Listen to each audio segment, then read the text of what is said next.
My baby don't stand no cheating, my baby. Oh no, she don't stand no cheating, my baby.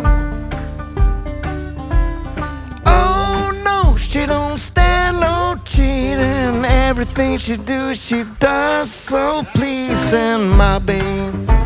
Cool little baby, my baby.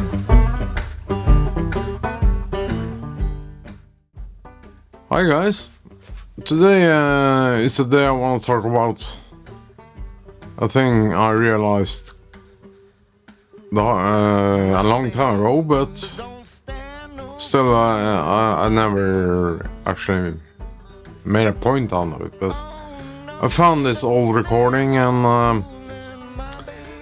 I realized that there was so much noise in the basic recording that I had to use a denoiser on the whole band, and that it makes it sound a little dull, and that's just the way it was before. All this noise adds up to that you kind of lose your headroom, because the gear used in this one is a hell of a lot cheaper than they had in the really pro segment at the time. And you could make a good live sound, but it's not really suitable for recording because the mixers are just too noisy. The processors are at the time, the one you could afford was too noisy, and but it worked sufficiently for the live concert use. But it didn't hold like studio quality at the time, and that's in many cases still the problem. And that's when I really realized that this Yamaha DM3 is really quiet, and I started to compare what I did a little bit later, or should I say a great deal later, with the Roland digital console, the Midas digital console, the Soundcraft, etc.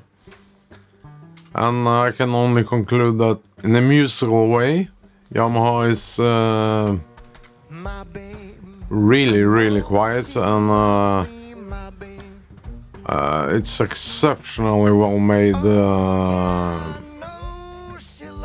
the EQ system, and it doesn't add or make your music more noisy, and this lets you actually play a little bit lower with more sound. I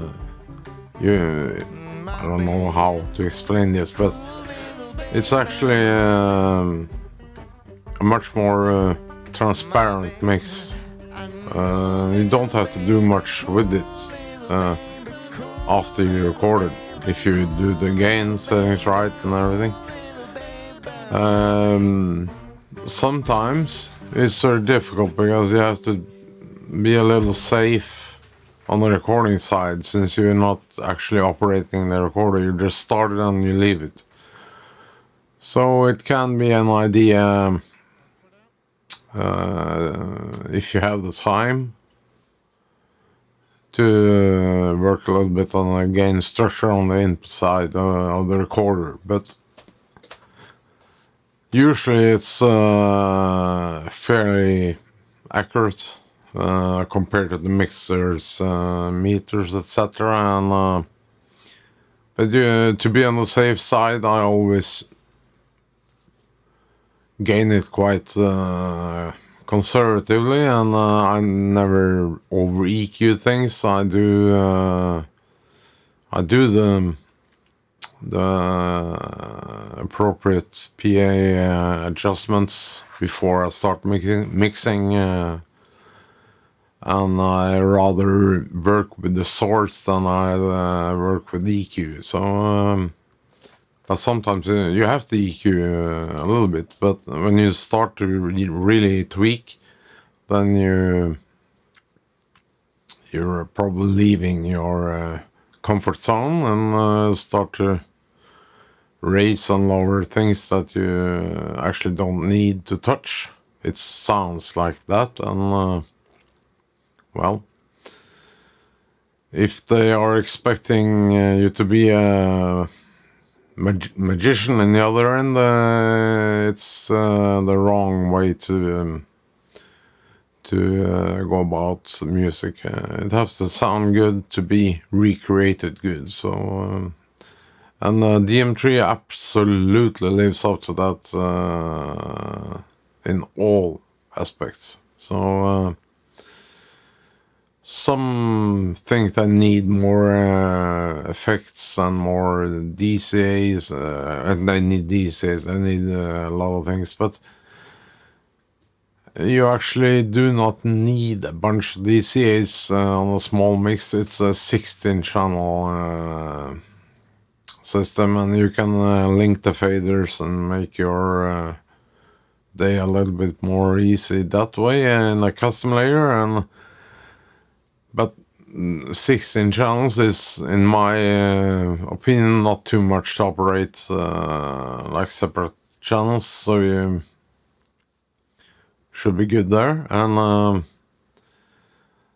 I think the result from this thing is absolutely much more interesting than having a lot of shit you never use anyway. So,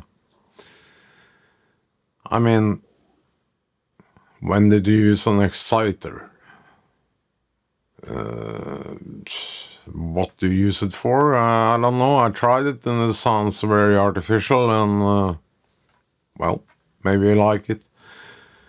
Bear in mind that I'm talking about actual music. I mean, band music and performance, not CD players and DJ stuff, which is in a way pre-mixed, and you have to tweak and play around with that and maybe put some instruments on top, but I don't work that way. So for me, this is primarily for band use, so it's not for playing back DJ karaoke bar stuff. Of course you can use it for that as well, but it's not the primary use for this board, in my opinion. Yeah, karaoke maybe if you have an advanced karaoke system. I never dived into the world of karaoke anyway, and for me, it's some kind of funny sing-back stuff, and let's face it, there is a lot of guys that should never been involved in karaoke, but there are some nice singers there, I guess. I get sidetracked a little bit now, but my point is that I had to use quite advanced noise reduction on this recording just to get it to this point, which is far from perfect. And that was the idea with this video, and I bought this new plug I'm gonna check out on my voice. I think it's called VMU, or no, it's VMA, or vocal modulation algorithm, something like that. It's from iZotope. It's the cheap thing, and I'm gonna check it out. This is the quick fix AI world we're entering here, and it analyzes the voice, and I think I never used it, so this is gonna be my first time using it. So this may be a little bit unnecessary, this video, but I wanted to check out this voice plugin, and because I really struggle now with the voice due to my illness. So in the meantime, take care, grab a mic, and go out there and record the birds. They are singing like crazy these days. Bye.